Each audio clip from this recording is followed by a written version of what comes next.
اور یہ محافظان قرآن کل میں نے عرض کیا تھا نا کہ کوفے سے روانہ ہوئے، چلا دمشق کی طرف قافلہ، تو یہ قافلہ کربلا سے کوفے پہنچنا صرف چند گھنٹوں کی بات تھی۔ بعد ظہر کربلا سے روانہ ہوا اور جب نصف شب گزرنے والی تھی تو کوفے پہنچا تھا قافلہ، لیکن جب کربلا سے دمشق کے لیے روانہ ہوا، عام حالت میں اتنی مدت نہ لگتی جو لگی، لیکن اس قافلے کو بڑے اہتمام سے لے جایا گیا۔ وہ اہتمام کیا تھا؟ ایک مرتبہ شاید اس سے پہلے بھی عرض کر چکا ہوں آپ حضرات کے سامنے، لیکن یہ کہ بعد اب شمار اگر ذہنوں میں بیٹھ جائیں تو بڑا اچھا ہے، تاکہ آپ کو واقعہ کربلا میں اہل بیت سے آنے والی مصیبتوں کی نوعیت کا اندازہ ہو سکے۔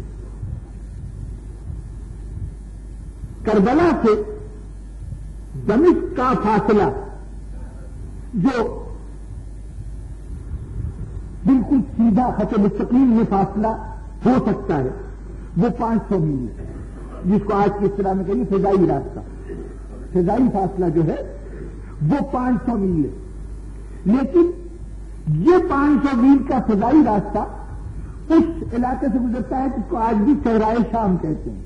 یہ صحرائے شام بہت ہی وسیع و عریض صحرا ہے، تو اس صحرا سے اس وقت بھی گزرنا مشکل تھا، آج بھی گزرنا مشکل ہے۔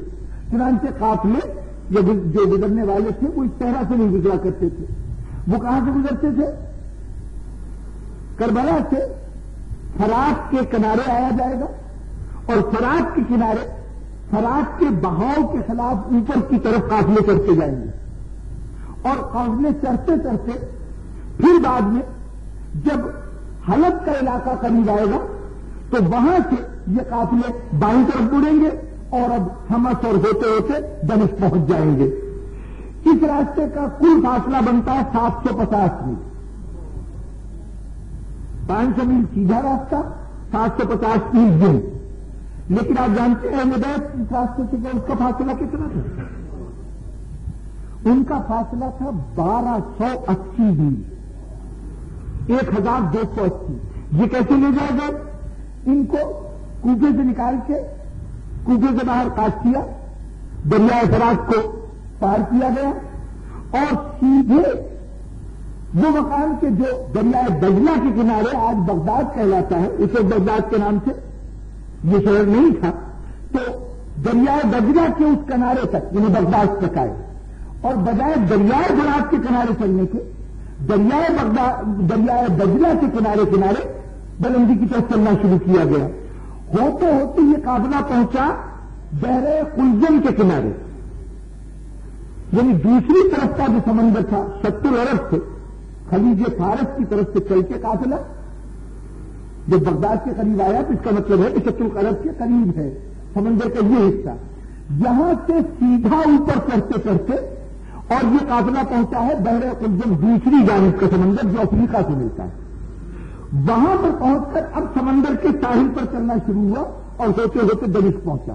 اس طرح یہ فاصلہ بنا 1280 میل۔ اب یہ کیا مصلحت تھی کہ 750 میل کا رائج راستہ چھوڑ کر 1280 میل کا راستہ اختیار کیا گیا؟ تو اس کی ایک وجہ تو مولفین نہیں ملتی کہ فرات کے کنارے کنارے بہت سے ایسے لوگوں کی آبادیاں تھیں جو محبان اہل بیت تھے، جیسے خود کربلا کے نزدیک بنو اسد کے قبیلے آباد تھے، اور اس طرح سے کچھ ایسے قبائل تھے جو شان اہل بیت سے واقف تھے۔ تو ایک تو یزید ان سے محفوظ رہنا چاہتا تھا، قافلے کو محفوظ رکھنا چاہتا تھا، اور دوسرے دجلہ کے کنارے آج بھی صورتحال یہی ہے کہ فرات کے کنارے محبان اہل بیت کی آبادیاں ہیں اور دجلہ کے کنارے ان مسلکوں کی آبادیاں کہ جو اہل بیت کے اس مقام کے قائل نہیں۔ یہی تقسیم اس وقت بھی تھی، تو چنانچہ ادھر تو کچھ اپنے لوگ تھے یزید کے نقطہ نظر سے۔ دوسری بات جو ہمیں یزید کی نفسیات اور مزاج کو سامنے رکھ کر سمجھ میں آتی ہے وہ یہ ہے کہ فرات کے کنارے والے راستے میں آبادیاں بہت تھوڑی تھوڑی تھیں۔ ایک آبادی ہے تو پھر بڑا طویل حصہ ویران پڑا ہے، پھر کوئی آبادی آ گئی پھر ویران حصہ ہے، لیکن دجلہ کا کنارہ سرسبز شاداب ہونے کی وجہ سے جہاں سے بحر قلزم تک اور بحر قلزم کا کنارہ وہاں سے لے کے دمشق تک یہ سارا بڑا آباد علاقہ ہے. تو یزید جو اپنے کو بھی یقین دلانا چاہتا تھا اور اپنے عوام کو بھی کہ اس نے ایک عظیم فتح حاصل کی ہے، اس لیے وہ چاہتا تھا کہ اہل حرم کا تماشا دیکھنے کے لیے یہ اتنے طویل راستے سے گزارا جائے جہاں اس کی مملکت کے بہت سے لوگ دیکھیں کہ یزید نے فتح پائی ہے. یہ جذبہ تھا جس کے تحت یہ طویل راستہ چلایا گیا.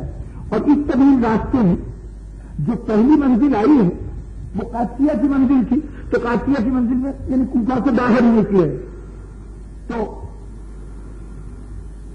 جو منظر مورخوں نے لکھا ہے کہ جب یہ قافلہ اس کے اندر فوجیوں کا ایک دستہ تھا، تاریخوں نے کہا کہ 500 فوجی اور جتنے سرداران فوجی یزید تھے کربلا میں، ان سب کو ساتھ کیا گیا تھا کہ یہ قیدیوں کو لے جا کے یزید کے پاس پیش کریں گے.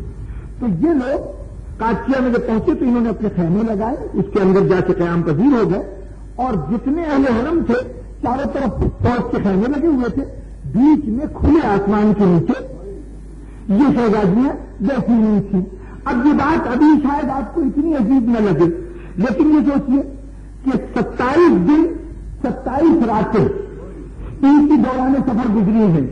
تقریباً کم و بیش 50 میل روزانہ کا سفر ہوتا تھا.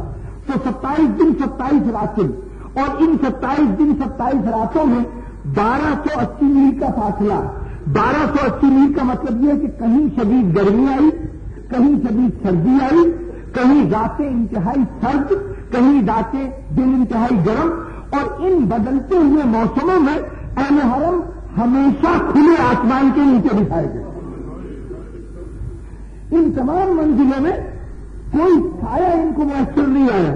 اس کا نتیجہ کیا ہوگا؟ آپ خود سوچیے کہ 27 دن کے اس موسموں کے تغیر کو، اس کھلے آسمان گزاری گئی زندگی کو جب جسموں نے قبول کیا ہوگا تو کیا کیفیت ہوگی؟ بس کیفیت ایسی تھی کہ جو گھر کے پالے ہوئے تھے اگر وہ بھی ملے تو پہچان نہیں پائے. اگر دمشق میں رسول کا صحابی سہل ابن سعد ساعدی ملا تو وہ سید سجاد کو نہ پہچان سکا، اور اگر حلب کے مقام پر چینی گھر کی تمیز ملی تو وہ زینب ام کلثوم کو نہ پہچان سکا. یہ کیفیت ہو گئی تھی ان کے چہرے. بس بزرگان محترم یہ قافلہ چلتے چلتے ابھی حدود عراق میں ایک مقام پہ پہنچا جس کا نام ہے تکریت. آج بھی اس نام سے یہ آبادی یہ بستی موجود ہے. جب تکریت میں پہنچا تو تکریت کے لوگ ہر جگہ جب قافلہ آتا تھا تو اس سے پہلے وہاں کے والی کو پیغام بھیج دیا جاتا تھا کہ یزید کی فوج کچھ باغیوں کو لے کے آ رہی ہے، ان کے قیدیوں کو، تو یہ شہر سے گزارے جائیں گے. تو اہل شہر استقبال کے لیے آئے.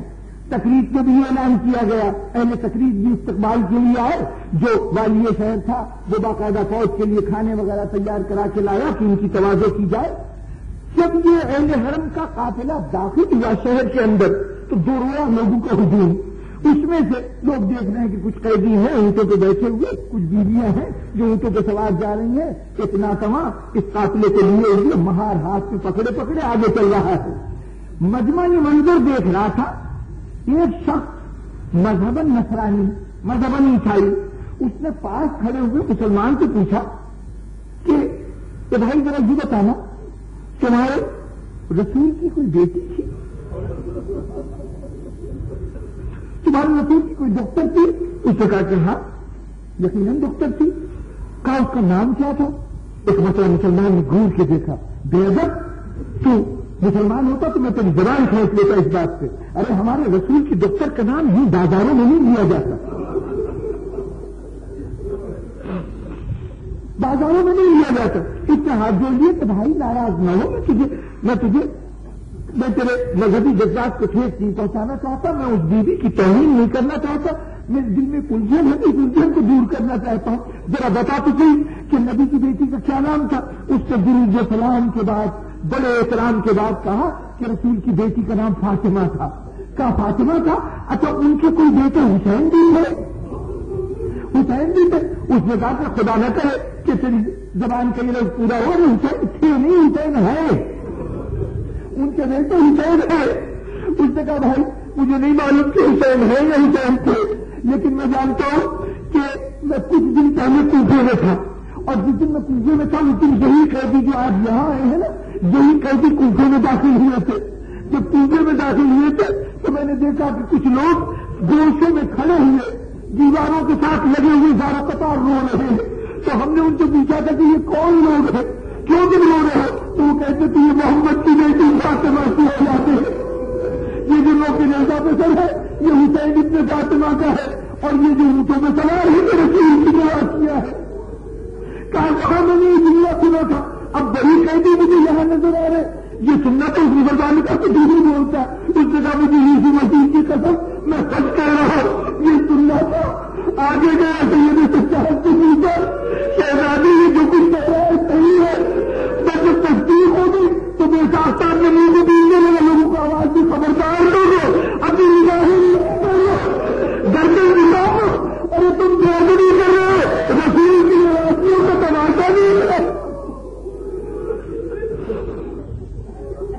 بس بزرگان محترم میں ایک جملہ کر کے جا سکتا ہوں. میرا دل چاہتا میں کہوں یہ تقریر کاش تم دمشق میں بھی ہوتے اور دمشق والوں سے کہتے کہ یہ رسول کی نواز کیا ان کا تماشا رہتے کو. سيعلم الذين ظلموا أيهم انقلب ينقلبون. رب العالمین ہمارے اس تذکرے کو قبول فرما.